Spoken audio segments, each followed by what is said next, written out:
सबसे पहले हम 3 बार ओम का उच्चारण करेंगे, इसलिए please join your hands, close your eyes and start Omkar thrice.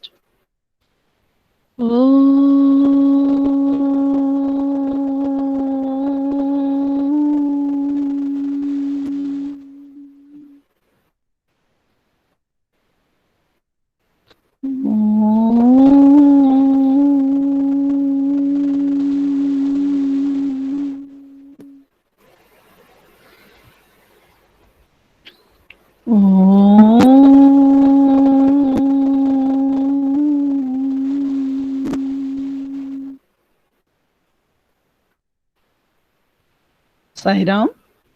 चलिए अब हम लोग, अच्छा ऐसे भी कोई बच्चे हैं कि जिसके पास बुक्स नहीं है तो मैं वो पीडीएफ खोल के उसकी एक्सरसाइज निकाल लूंगी, नहीं तो केवल डिस्कस करते हैं। बोलिए।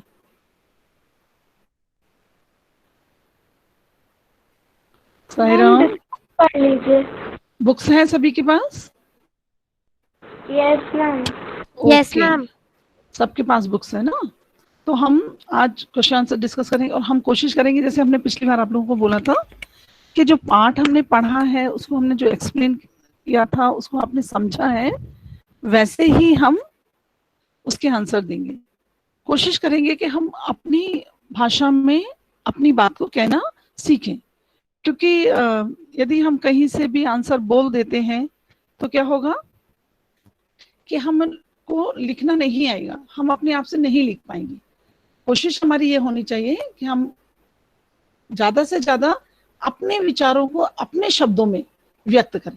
आपको मालूम तो है आंसर, क्योंकि आपने पाठ को समझा है, तो आंसर तो आपको मालूम है, लेकिन आप अपने शब्दों में उसे बोलना सीखे। देखिए बहुत अच्छा भी कह सकते हैं, कुछ लोग अच्छा बोल सकते हैं, हो सकता है कि कुछ लोग थोड़ा कम अच्छा बोले, लेकिन बोलना सबको है, जिससे एक समझ आता है कि हमने पाठ को जो पढ़ा, जो समझा, जाना, वो हमें मालूम है। ठीक है, तो चलिए अब हम एक काम करते हैं कि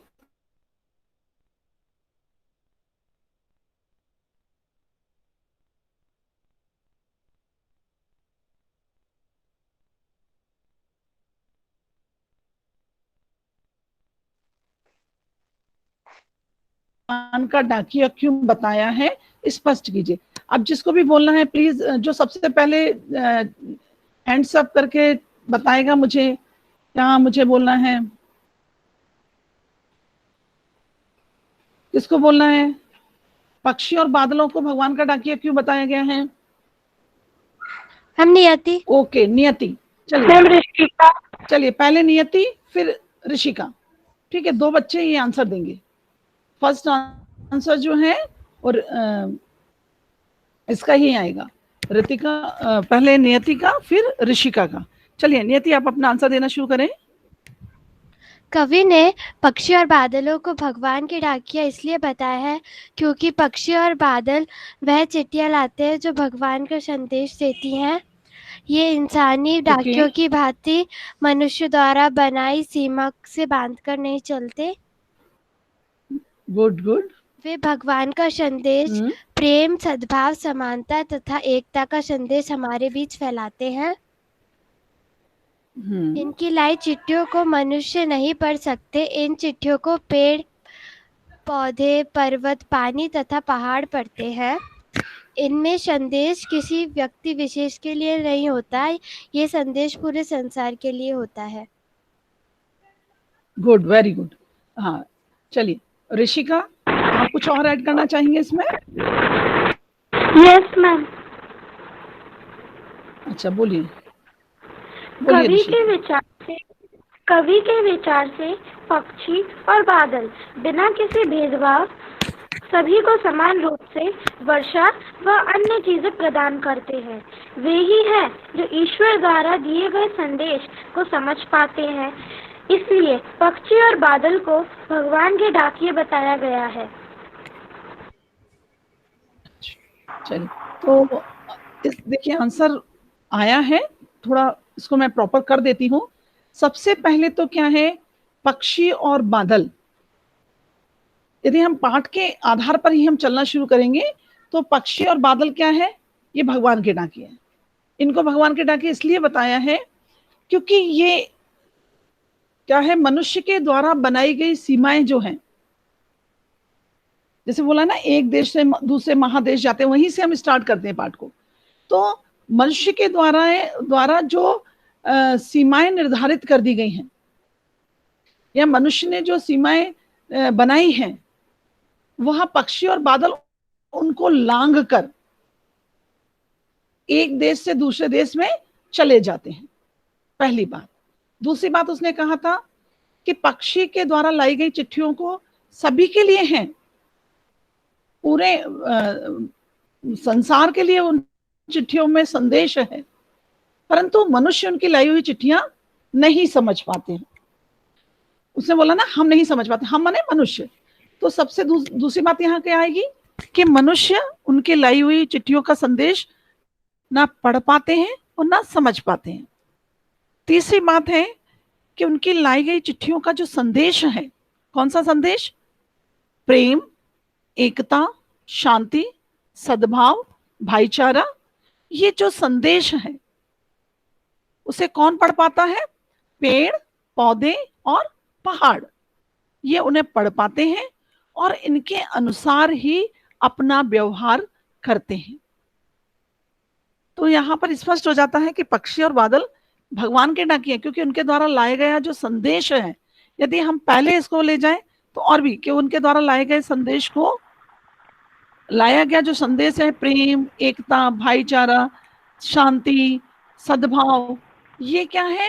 कोई देशों में से बंधे हुए नहीं है। सीमा मनुष्य द्वारा बनाई गई जो सीमाएं हैं उनसे बंधे हुए नहीं है। ये जो संदेश है ईश्वर का, क्योंकि डाकिये का मूल कार्य होता है संदेश को ले जाना। तो ये संदेश जिस तरीके से पक्षी एक देश से दूसरे देश चले जाते हैं, तो ये संदेश देते हैं कि ईश्वर प्रकृति में भेदभाव नहीं कर रहा है। ईश्वर के यहाँ से कोई भी जाति, धर्म और ये सब बटे हुए नहीं है। समझ आया? जाति, धर्म, ये सब चीजें बटी हुई नहीं है। और इनके द्वारा लाई गई चिट्ठियों के अनुसार मनुष्यों का व्यवहार दिखाई नहीं देता है। तो दूसरी बात क्या स्पष्ट हो जाएगी कि मनुष्य इनके लाए गए संदेशों को समझ ही नहीं पाता है, पढ़ ही नहीं पाता है, क्योंकि उसके व्यवहार में ये सब चीजें दिखाई नहीं देती है। अब इसके बाद क्या बात कही गई है कि इनकी लाई गई चिट्ठियां पेड़, पौधे, पर्वत माने प्रकृति पढ़ पाते हैं। क्यों ऐसा कहा गया? क्योंकि ये सब जो ईश्वर के द्वारा संदेश भेजा गया है, वो संदेश हम प्रकृति के अंदर देखते हैं, प्रकृति का व्यवहार हम उसी संदेश के द्वारा देखते हैं। तो क्लियर हो गया कि हमको पहले वाले आंसर में क्या लिखना है? Sai Ram, yes ma'am. हो गया? Yes ma'am. हाँ, बहुत अच्छे से ये क्लियर हो गया होगा कि हमको पहले आंसर में क्या देना है। ठीक है, इसको अपने शब्दों में आप लिखेंगे तो आपको लिखने क्या है कि वो लिखने की प्रैक्टिस बनेगी आपको। कहीं से आप उतार देंगे तो फिर क्या फायदा है। और कहीं भी ऐसे आपको लगता है कि मुझे ये डाउट लग रहा है, मुझे नहीं समझ आ रहा है, तो प्लीज नेक्स्ट क्लास में पूछिए, लिखिए आप अपने शब्दों में, अपने भावों को। ठीक है, चलिए अगला प्रश्न है मैं बताऊं इसका आंसर?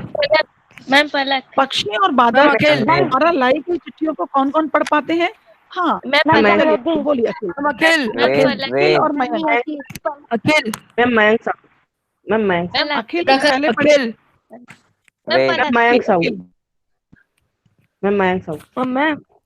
मैंने बोला है कि जिसको भी बोला, एक मिनट साईं राम, मैंने बोला है ऐसे नाम नहीं बोलना है। यहाँ पर आप मुझे हैंड्स अप करके दिखाएंगे, जो हैंड्स अप मुझे दिखेगा मैं उसको बोलूंगी। ठीक है ना? समझ आ रहा है ना आपको?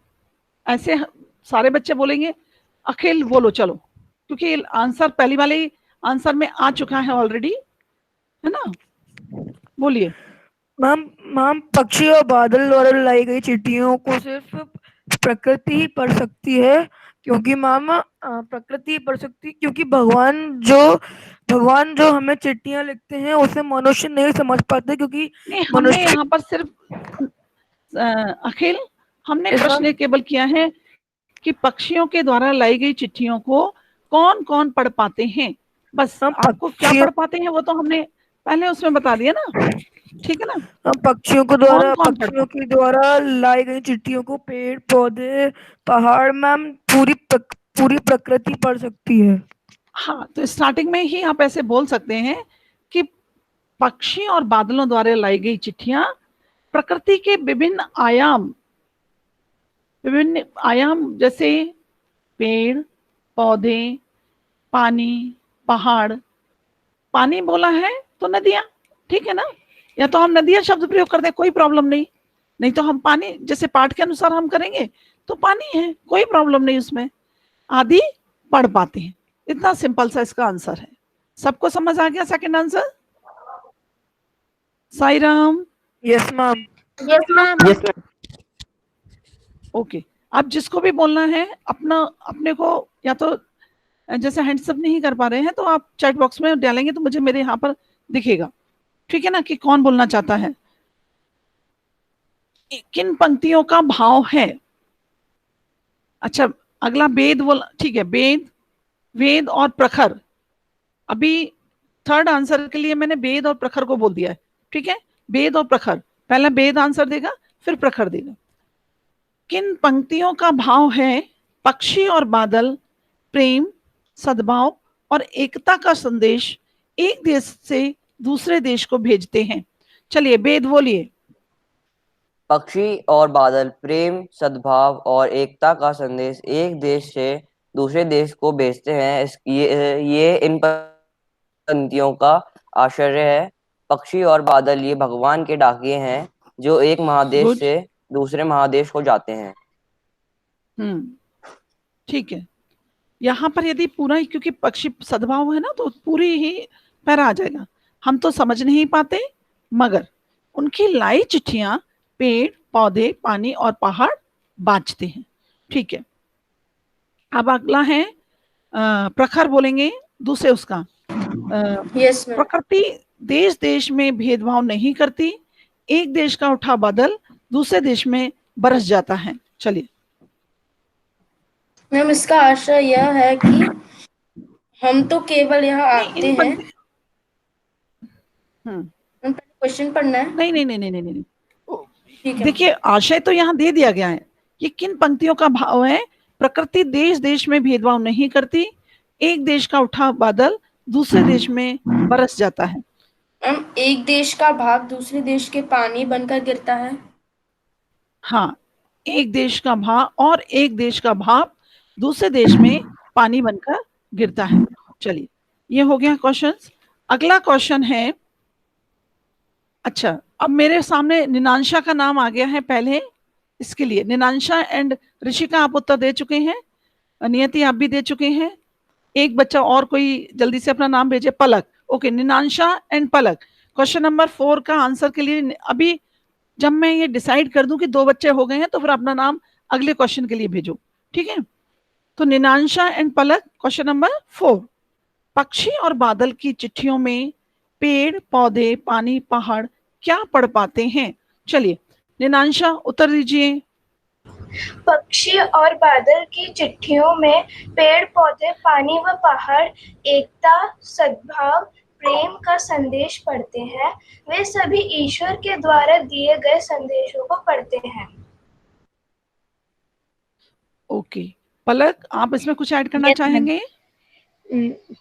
ओके, ऐड करिए। कवि का कहना है कि जिस प्रकार डाकिया संदेश लाने का काम करता है, उसी प्रकार पक्षी बादल भगवान का संदेश लाने का काम करते हैं। पेड़ पौधे पानी पहाड़ भगवान के भेजे हुए संदेश में एकता सद्भाव को पक्षी पेड़ पौधे पानी पहाड़ भगवान के भेजे हुए संदेश में एकता सद्भाव प्रेम पढ़ पाते होंगे। इस पर अलम करते करते नदियां समान भाव से सभी लोगों को पानी बांटती हैं। पेड़ पौधे फल फूल सुगंध सभी को बराबर देते हैं। पहाड़ भी सबके साथ खड़ा रहता है। ये कभी किसी से भेदभाव नहीं करते जिस तरह मनुष्य करते हैं। ओके, बहुत अच्छी तरीके से इसने उत्तर दिया है कि जिस प्रकार डाकिया जब चिट्ठी लेकर जाता है और सबको सुख और दुख का संदेश भेजता है, वैसे ही क्या होता है? पक्षी और बादल भगवान का जो संदेश है, पानी, पहाड़, सॉरी, भगवान का संदेश है प्रेम, एकता, सद्भाव, शांति, है ना। ये जो भगवान का संदेश है उनको लेकर आते हैं, तो उन्हें पेड़ पौधे पानी पहाड़ ये पढ़ पाते हैं। कि कौन सा संदेश पढ़ पाते हैं पेड़ पौधे पानी पहाड़? प्रेम, एकता, शांति, सद्भाव, ये पढ़ पाते हैं और इन्हीं के अनुसार वह व्यवहार करते हैं। जैसे नदियां, हवा, पहाड़ सबको समान रूप से देखते हैं, किसी के अंदर भेदभाव नहीं करते हैं। तो ये आंसर हो गया। समझ आ गए चारों answer? Yes ma'am. Yes yes ma'am. Okay, yes ma'am. अगला प्रश्न है आपका। अगला प्रश्न है, एक देश की धरती दूसरे देश को सुगंध भेजती है, कथन का भाव स्पष्ट कीजिए। चलिए, सबसे पहले मयंक साहू मुझे दिखा है, मयंक साहू एंड सर्वज्ञ। Yes ma'am. Mayank Sahu and सर्वज्ञ। चलिए मयंक साहू इसका आंसर दीजिए। ये कौन है? अखिल था शायद। अखिल था। सर्वज्ञ अपना, यस मैम। आप अपना पहले वो गलती से माइक मैम, अनम्यूट yes, रह गया। नहीं, अखिल आपका बहुत मैम। अनम्यूट रहता है प्लीज। और जब तक, ठीक है, चलिए सबसे पहले मैंने अभी किसको बोला है? मयंक साहू। मैम मयंक। सर्वज्ञ आप अपना म्यूट रखिए। Yes ma'am. मयंक साहू चलिए बोलना शुरू करिए।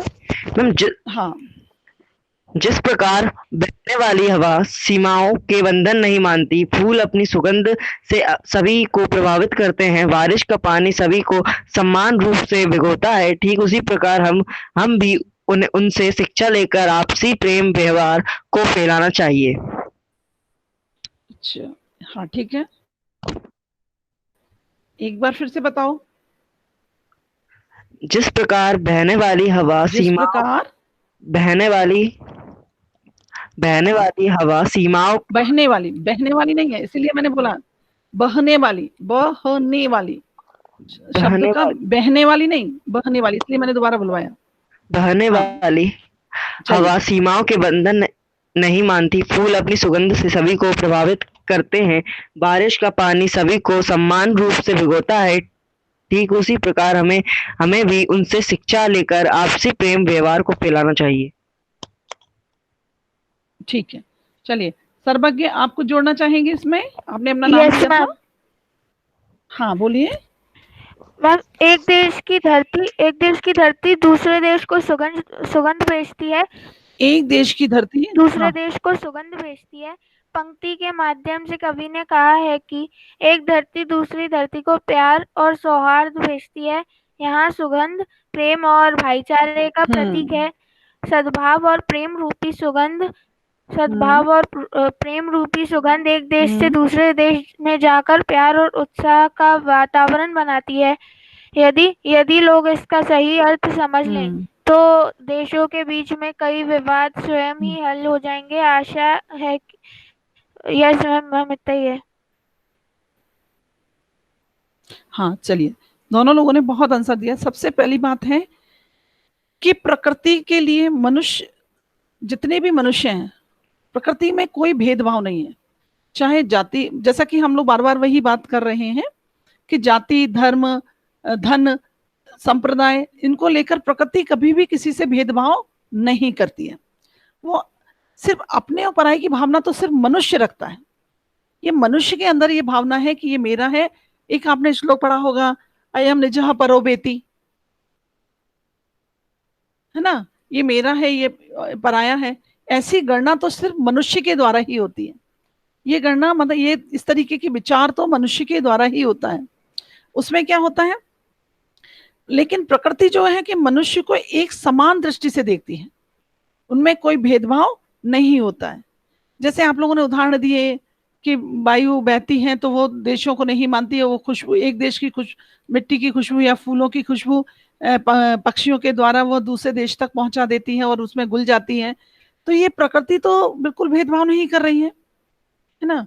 तो प्रकृति तो मनुष्य को समान दृष्टि से देख रही है। वह एकता, प्रेम, शांति, सद्भाव का संदेश रूपी सुगंध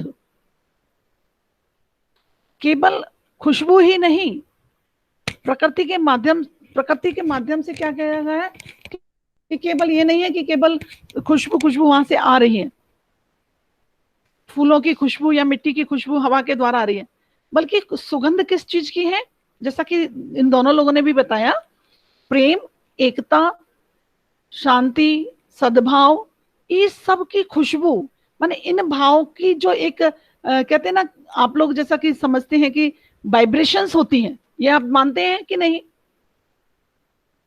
हाँ या ना में दो। Sai Ram. Yes ma'am. Yes ma'am. Yes ma'am. Yes ma'am.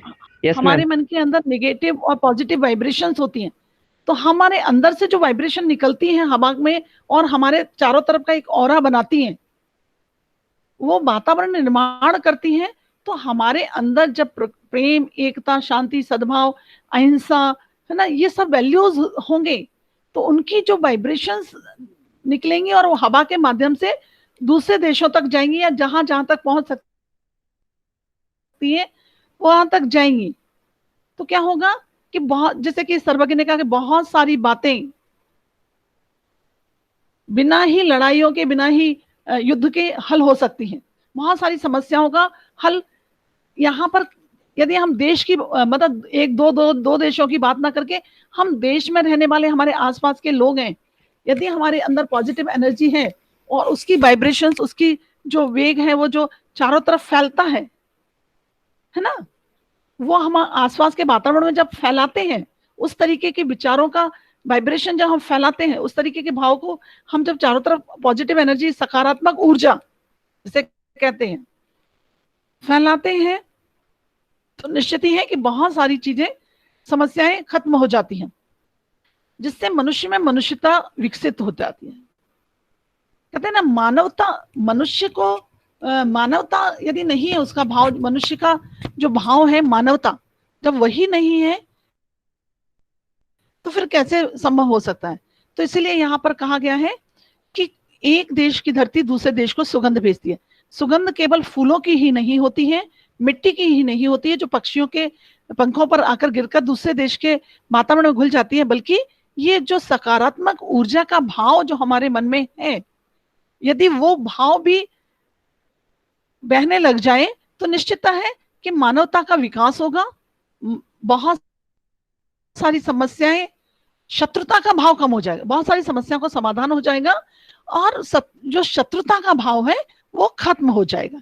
मूल रूप से यही, यहाँ पर यही बात कही जा रही है कि जो मानव ने ईश्वर के संदेश को भुला बैठा है कि ये देश हमारा है, ये घर हमारा है, ये इतना एरिया हमारा है, ये सब चीजें हमारी हैं। आवाज आ रही है ना मेरी? Yes ma'am. Yes ma'am. Yes. ये जो हमारे आस पड़ोस में भी, जैसे इतना ये मेरा एरिया है, ये मेरा एरिया है, ये इतना मेरा वो है, घर है, तो और बल्कि घर के अंदर भी, पड़ोस तो छोड़िए, घर के अंदर भी बहुत सारे ऐसे भाव खत्म हो गए हैं ईश्वर के संदेश वाले, वो यदि वापस आ जाएंगे तो बहुत सुंदर धरती बन जाएगी, फिर से मानव की धरती ईश्वर की धरती कहलाने लगेगी। ठीक है, चलिए आगे ये समझ में कि इस वाले आंसर में क्या लिखना है। यदि किसी को डाउट है तो पूछो, तभी हम आगे बढ़ेंगे, क्योंकि हम फिर कविता से, पाठ से आगे बढ़ेंगे। ठीक है? नो मैम, कोई डाउट नहीं। अच्छा, चलिए अगला प्रश्न हम करें। अगला प्रश्न हम करते हैं, कौन सा है? पक्षी और बादल की चिट्ठियों के आदान प्रदान को हम किस दृष्टि से देख सकते हैं? किस दृष्टि से देख सकते हैं?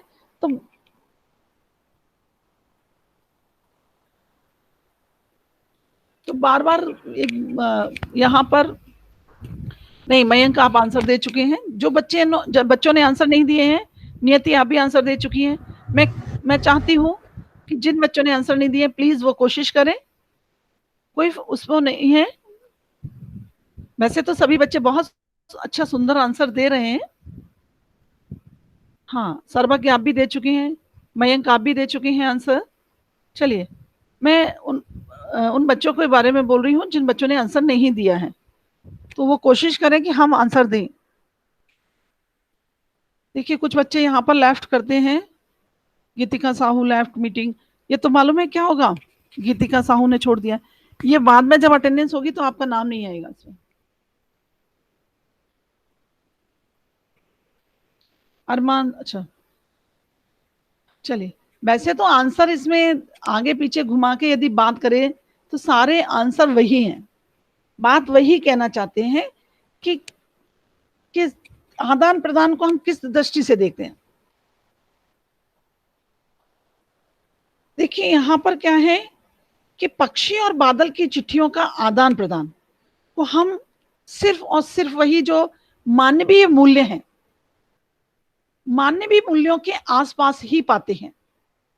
अब मानवीय मूल्यों को बार बार हम बता रहे हैं, प्रेम है, शांति है, एकता है, धर्म है, सद्भावना है, अहिंसा है, ये सब मानवीय मूल्यों के आसपास ही हम पाते हैं।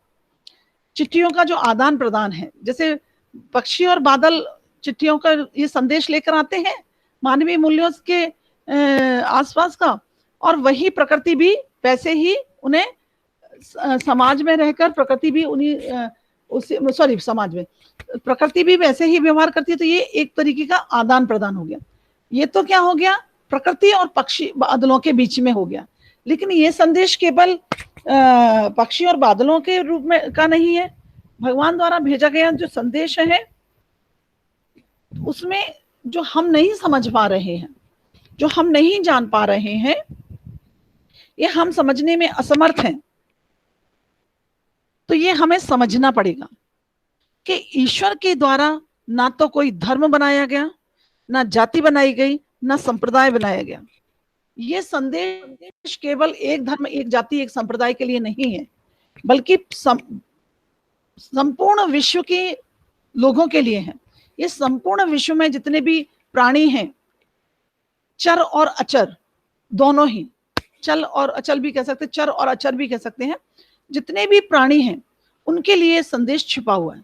कोई एक विशेष क्षेत्र के लिए कि पानी पौधे, ये तो नहीं, किसी विशेष धर्म के लिए, किसी विशेष संप्रदाय के लिए नहीं, ये मानव के लिए है, ये विश्व के कल्याण के लिए है। इसको सब लोगों को समझना चाहिए, और इस पर जिसमें क्या होगा, लोगों के लिए जब ये संदेश मिलेगा लोगों को, तो निश्चितता वह अपने व्यवहार में परिवर्तन करेंगे और पृथ्वी में एक बार फिर से वसुधैव कुटुंबकम की भावना का जागृत होगी, वसुधैव कुटुंबकम की भावना जागृत होगी। चलिए अगला प्रश्न है,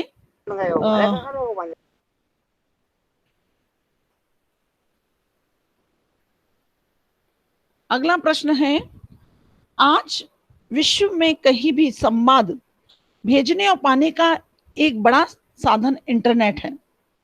पक्षी और बादल की चिट्ठियों की तुलना इंटरनेट से करते हुए 10 पंक्तियां लिखिए। चलिए आप लोग कर पाएंगे चिट्ठी और यस मैम।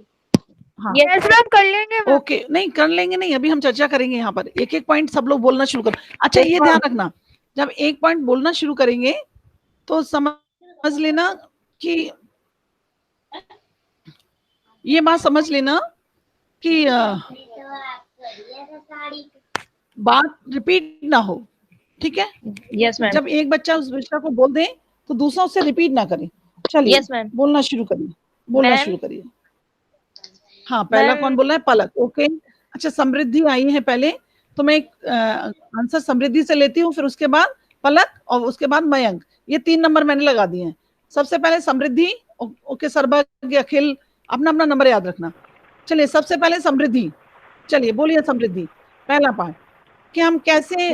हाँ मैम हाँ बोलिए। हम दोनों ही भेदभाव नहीं करते हैं। दोनों ही भेदभाव नहीं करते हैं।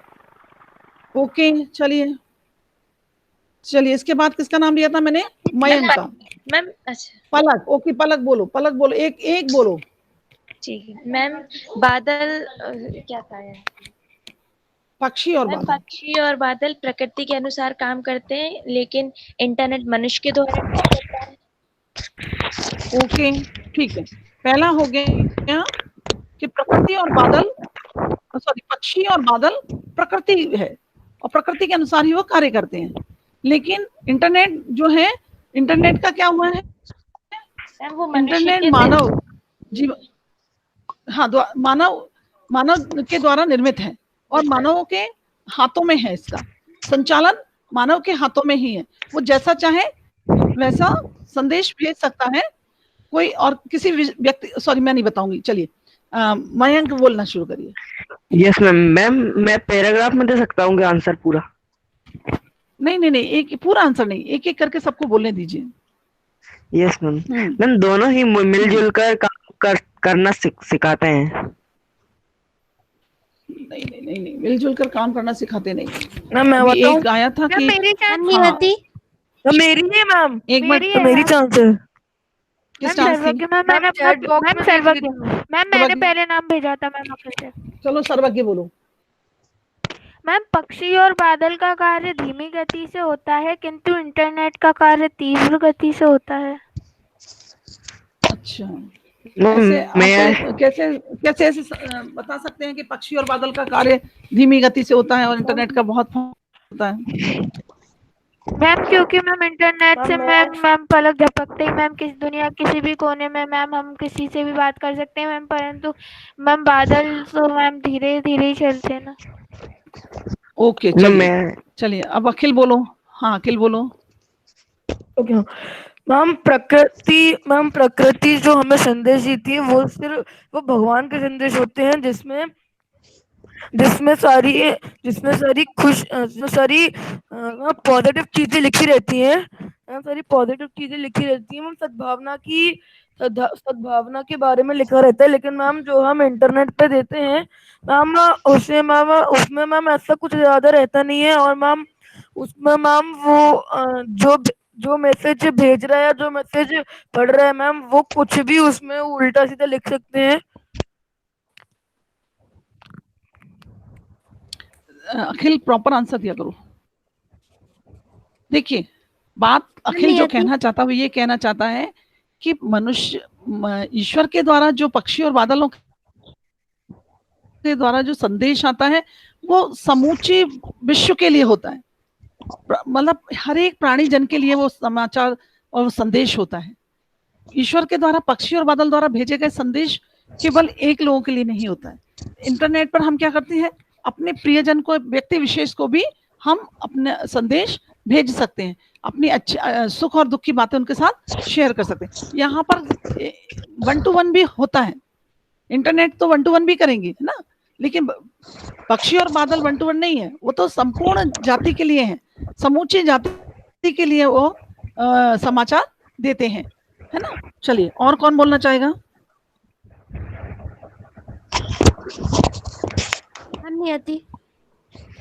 हाँ नियति बोलिए। जो संदेश भगवान भेजते हैं उसमें प्रेम, सद्भावना जैसे कई भाव होते हैं, पर जो हम इंटरनेट द्वारा भेजते हैं उसमें भेदभाव, जाति वगैरह जैसे भी भाव होते हैं। जाति और उन सबका नहीं है। हम सबसे बड़ी बात है कि हाँ कुछ हाँ ये भी थोड़ा हम इस पर भी डिस्कस कर सकते हैं।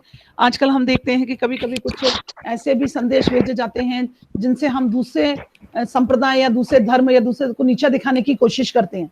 वो ये भी हाँ हो सकता है, क्योंकि आज हम देखते हैं बहुत सारे जो इंटरनेट के साधन हैं जिन पर हम मैसेज भेजते हैं, उन मैसेजों के माध्यम से हम कभी कभी समाज में जो नकारात्मकता फैलाते हैं, समाज में भेदभाव या समाज में आपस में लड़ाने के काम भी करवा देते हैं। एक ठीक है, ये बात ठीक है। हाँ चलिए और बोलिए। मयंक आपका माइक बोलना पड़ता है। चलिए आगे बोलिए। चलिए, तो बहुत सारी बातें हैं, जैसे ऐसा नहीं है कि पक्षी और बादल, इंटरनेट आने से पहले मानव जीवन में भेजने का कोई साधन नहीं था, संदेशों को भेजने का कोई साधन नहीं था। संदेश तो बहुत थे, पक्षी भी थे, पक्षियों के माध्यम से भी भेजा जाता था, लेकिन इंटरनेट ने क्या किया, इसकी गति को थोड़ा बढ़ा दिया, और समय को कम कर दिया। नई नई खोजों से आदमी के जो संदेश भेजने का जो माध्यम था वो सरल और सुगम हो गया, तुरंत ही पहुंच जाता है ना। लेकिन इनके माध्यम से केवल वहां जैसे 2-3 पॉइंट निकल के आए, जल्दी संदेश भेज सकते हैं एक, ठीक है, तुरंत संदेश, लेकिन उसमें क्या है, लिमिटेड है, लिमिट रहती है, और अपने प्रियजनों के पास ही भेज पाते हैं, या संपूर्ण मानव जाति के लिए जो भेजा जाता है संदेश, उन संदेशों के माध्यम से वह समाज में सकारात्मक नकारात्मक दोनों ही प्रकार की भावनाओं को फैला सकते हैं। लेकिन बादलों और पक्षियों के द्वारा लाई गए जो संदेश हैं वो समूची जाति के लिए होते हैं, बिना भेदभाव के समूची प्राणियों के लिए होते हैं, समूची मनुष्य जाति के लिए, पूरे समस्त मानव जाति के लिए ये संदेश होता है। ये बात इसमें कह सकते हैं, जिससे मानवता का विकास होता है और समाज में प्रेम, शांति, एकता, सद्भाव का फैलाव होता है, या वातावरण निर्माण होता है। चलिए आगे समझ में ये साईराम आ गया? Okay okay okay. चलिए अब ये कितने, इसमें और कितना क्वेश्चन रह गया है? अच्छा, अगला प्रश्न है, हमारे जीवन में डाकिये की क्या भूमिका है? डाकिये की भूमिका क्या, कौन है, बोलिए। मैम सर्वज्ञ। मैम समृद्धि। मैं चलिए समृद्धि बताओ। डाकिया हमारे जीवन का आधार है। वह हमारी चिट्ठियां हम तक पहुंचाता है। वह हमारे संबंधियों को हमसे जोड़ने की एक महत्वपूर्ण कड़ी है। वह गुड, वेरी गुड। हाँ, वह नहीं, वह है ना। चलो ठीक है, आगे बोलो। हो गया आपका? Yes ma'am. हाँ ठीक है। और कौन बोलना चाह रहा था? सर्वज्ञ। चलिए सर्वज्ञ बोलिए। मैं सर्वज्ञ ने पहले बोला था, सर्वज्ञ को बोलने दो। सर्वज्ञ। यस मैम मैं शुरू कर रहा हूँ। हाँ बोलिए। मैम, डाकिया भारतीय सामाजिक जीवन का एक आधारभूत कड़ी है।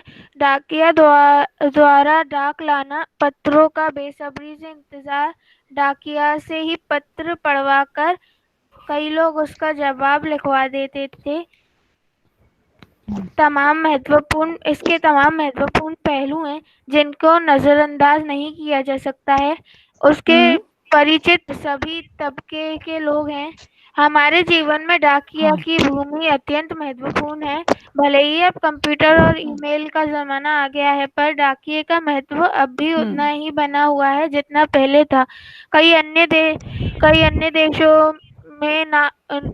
अन्य देशों ने होम टू होम डिलीवरी को खत्म करने की तरफ कदम बढ़ाए हैं या इसे सुविधा शुल्क से जोड़ दिया है।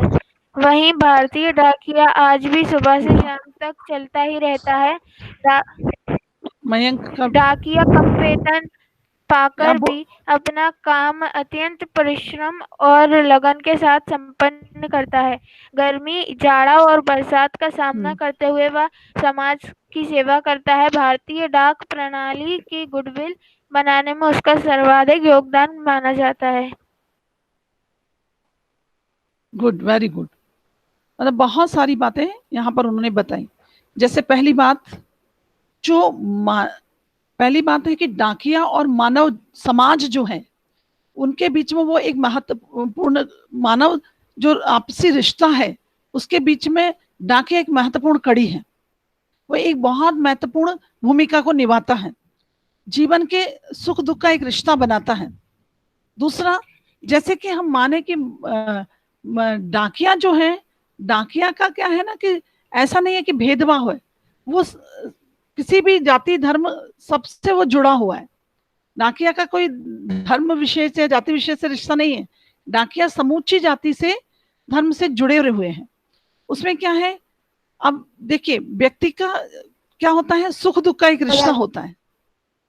लोग बाग समाज में डाकिया का बेसब्री से इंतजार करते हैं। वर्तमान समय में भले ही इंटरनेट के माध्यम से जो इसमें चिट्ठियों में कमी आई है, परंतु फिर भी बहुत सारे समाचार पत्र दूर दराज के इलाकों में ये ले जाता है। कम पैसे मिलते हैं, चाहे गर्मी हो, बरसात हो, जाड़ा हो, लेकिन वह समय पर लोगों के घर उनके संदेशों को, उनकी चिट्ठियों को पहुंचाता है।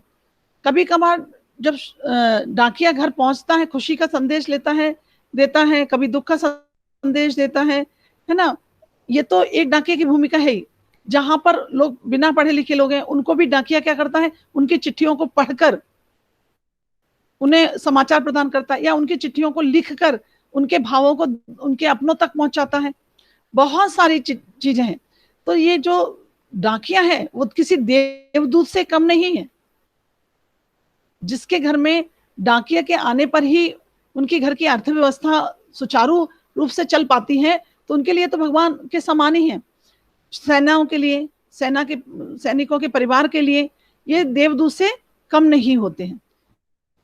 इसीलिए ये भी एक समाज में लोगों को जोड़ने का काम करते हैं। चलिए ये यहाँ तक हो गया है। इनको इतने क्वेश्चंस आपको कॉपी में करना है, 5 उसके 1 2 3 ये तीनों, ठीक है। ये तीनों क्वेश्चंस आपको कॉपी में करना है। कोई भी डाउट है क्या? हाँ बोलिए। चैप्टर 5 से है। ओके, चैप्टर 5 से आपका डाउट है ना?